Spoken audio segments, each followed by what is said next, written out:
Mga tinatagong problema ni Carla sa kanyang pamilya ipinagtapat niya kay Kalingap Rab.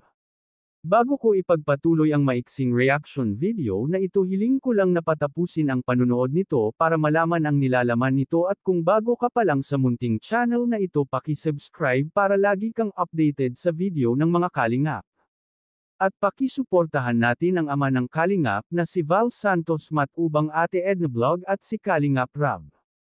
Isang mapagpalang araw sa inyong lahat mga Kalingap, at shout out nga pala sa patuloy na sumusuporta sa aking YouTube channel, lalong-lalo na sa mga viewers natin na walang sawang nanunood at sumusuporta. Salamat. Bago ganapin ang Jump Carl 17 ay in-interview muna ni Kalingap Rab si Carla dahil nararamdaman ni Kalingap Rab na may dinadalang problema si Carla.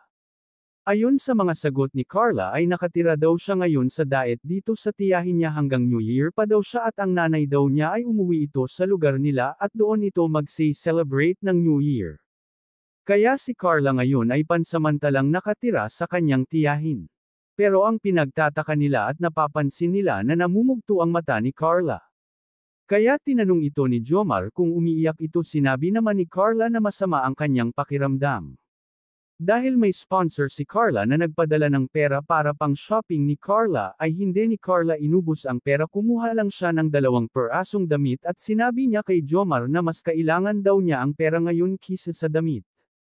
Kaya ang ibang natirang pera ay binigay ni Kalingap Rab kay Carla. Talagang hindi materialistic si Carla at hindi niya inuuna ang sarili niya, iniisip siguro niya ang gastusin niya sa pag-aaral kaya hindi niya ito inubos pag shopping.